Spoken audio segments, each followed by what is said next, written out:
I wish I could tell you this is just another story. Something I made up after a sleepless night, scrolling through creepypastas until my brain blurred fact and fiction. But what happened to me was real, and if you stick with me until the end, you'll see why I'm still not sure whether sharing it is brave or a reckless thought. It began in a room that had always felt safe. My room, the kind of space where you leave clothes draped over a chair, where the faint smell of detergent and yesterday's coffee still hangs in the air, where silence feels comforting. I'd lived there long enough to know every creak in the floorboards, every flicker of the bulb above my desk. That's why what happened couldn't be mistaken for coincidence. That night, I was curled up with my phone, scrolling through meaningless posts when I heard it, a whisper, not outside the window, not from the hallway.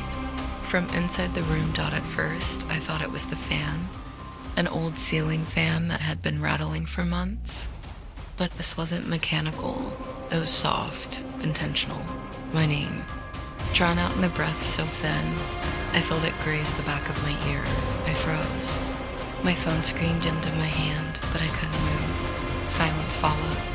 That unbearable, heavy silence where you're not sure if you imagined it. I forced a shaky laugh. Maybe I had. Maybe I was tired, but then it came again. Louder this time. More insistent. Bravado. The air in the room shifted. The kind of heaviness you can't explain, like the atmosphere itself grew thicker, pressing down on my chest. My skin prickled. I spun around, expecting, I don't even know what, a face in the shadows, a trick of the light. But there was nothing, just my desk, the blinking router light, the mug I'd left half full of tea, everything exactly as it should be, except for the sound that had just slithered into my ear. The logical part of me screamed that it was nothing. Auditory hallucination, pipes, the wind.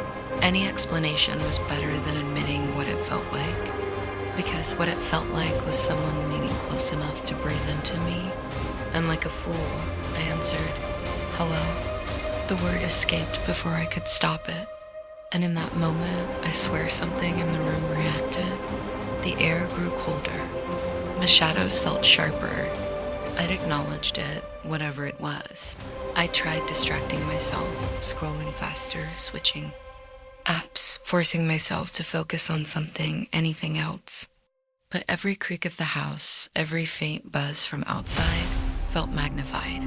I left the lamp on when I finally tried to sleep, sheets pulled over my head like a kid hiding from monsters. But just as my body began to relax, the whisper returned, right against my ear, Rajina, and then a laugh. Low, deliberate. Not loud enough to echo, but soft enough to make my blood run cold. I shot upright, fumbling for my phone, flashlight beaming into the corners of the room. Nothing. Always nothing. Until I looked at the desk. The mug was gone. The faint ring it had left was still wet, glistening in the light. But the mug itself had vanished.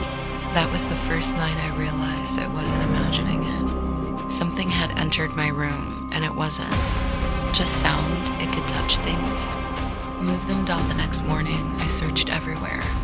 Under the bed, the closet, even the trash. No mug.